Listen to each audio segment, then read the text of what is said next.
కడప ప్రజలు వైఎస్ఆర్ను వివేకను ఇంకా మర్చిపోలేదన్నారు వైఎస్ షర్మిలారెడ్డి. నేడు షర్మిల నామినేషన్ సందర్భంగా ఇడుపులపాయలో తన తండ్రి ఘాట్ వద్ద ప్రత్యేక ప్రార్థనలు చేసి అక్కడి నుండి భారీ ర్యాలీగా కడపకు బయలుదేరారు.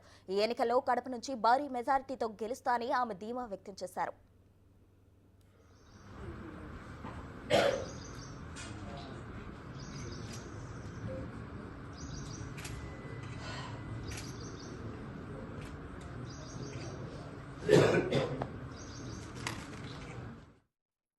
కడప లోక్సభ ఎన్నికల కోసం ఈరోజు నామినేషన్ పేపర్లు నాన్న దగ్గర పెట్టి ఆశీస్సులు తీసుకోవడం జరిగింది.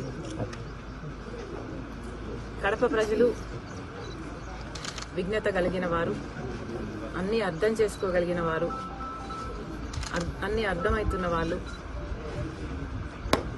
కడప ప్రజలు మంచి తీర్పునిస్తారని రాజశేఖర రెడ్డి బిడ్డకు పూర్తి నమ్మకం ఉంది. ఎందుకంటే కడప ప్రజలు, పులివెందుల ప్రజలు, కడప జిల్లా ప్రజలు రాజశేఖర రెడ్డి గారిని, వివేకానంద రెడ్డి గారిని మరిచిపోలేదు అన్న సంపూర్ణ నమ్మకం ఉంది.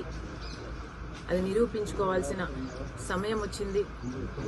కాబట్టి రాజశేఖర రెడ్డి బిడ్డ గొప్ప మెజారిటీతో గెలుస్తుందని, ప్రజలు ఆశీర్వదిస్తారని, ఈ యుద్ధం యెహోవాదని పూర్తిగా నమ్ముతూ I'm confident of a great victory. Kadapa Lok Sabha